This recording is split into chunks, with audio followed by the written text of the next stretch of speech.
R ප්‍රේමදාසගේ පදවි ප්‍රාප්ති මංගල්‍ය පළවෙනි පදවි ප්‍රාප්ති මංගල්‍ය ඒකේදී අර රුපියලි coin එකක් එයාගේ මුණ දාලා කොයින් එකක් ඉෂු කරලා තිබ්බනේ.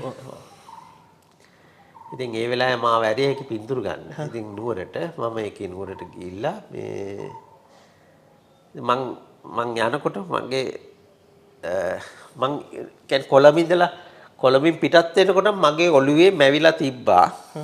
මොකද්ද පින්තූරي කියලා. හරිද?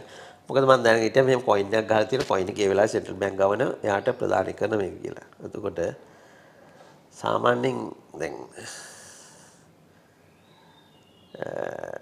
ප්‍රේමදාසගේ චරිතය චරිත ස්වභාවය ගැන මගේ අවබෝධය හැටියට මගේ ලොකු විශ්වාසයක් තිබ්බා මේ එයා කොයිලා කරුව කොයින් එක අරගෙන බලනවායි කියලා.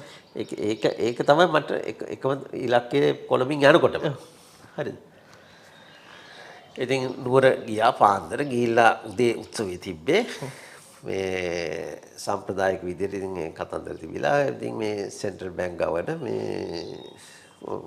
ප්ලාස්ටික් මංජු සාවක දාලා තිබ්බ මේක යට ඉතින් මෙහෙම කළා දුන්නා. ඉතින් මම එතන හිටියා මේකෙත් පින්තූරේ හැබැයි මං කරුදී ටක් ගාලා පින්තූරේ ගත්ත හැටිම කලින් නොට් කරගත්ත එයා ඇවිල්ලා වාඩි වෙන්න කොතනද කියලා. එයා වාඩි වෙන තැනට ඉස්සරහම පාරෙන් මෙහා පැත්තේ මම වාඩි වුණා. පේමන්ට් එක හොඳට හදාගෙන මම කැමරාව තියාගෙන හිටියා.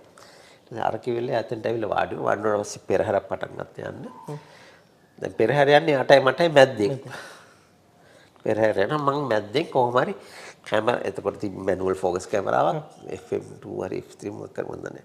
ඉතින් මම දැන් ෆෝකස් එක තියාගෙන මම දැන් මෙහෙම හොඳට කම්ෆර්ටබලි මම කැමරා එක තියාගෙන ඉන්නවා දැන්. දැන් මෙයා අලි යනවා නැට්ටුක්කාර යනවා දැන් මට යසේ පේනවා දැන්. එක මොහොතකදී යා හරිබරි ගහලා අර ගත්ත කාසිය බොක්ස් එක අතට අරගෙන ඒකෙන් ගත්ත අර කොයින් එක අරගෙන එහෙම කළා බැලුවා. පින්තූරේ එච්චරයි මට ඕනේ. ඊට පස්සේ පින්තූරය අරගෙන මම කොළඹ ආවා. ඊට පස්සේ එතකොට සන්ඩේ ටයිම්ස් එකේ නිවුස් එඩිටර් හිටියේ ලලිත ලකුණු මහත්මයා. ලලිට හොඳ සෙන්ස් එකක් තියෙන කෙනෙක්. එයා මේ නිවුස් පික්චර්ස් ගැන. එයා මුල් පිටු පාවිච්චි කළා කොයින් සයිඩ් ඔෆ් ඇනිවර්සරි කියලා. ඒක ගොඩක් අවධානය ලක් වෙච්ච පින්තූරයක් වුණා. ඒ කියන්නේ මම ඇත්තටම ඒ කියන්නේ මම මගේ දේශපාලන අභිලාෂය ඒ පින්තූරය හරහා ප්‍රකාශ කළා කියලා මම විශ්වාස කරනවා.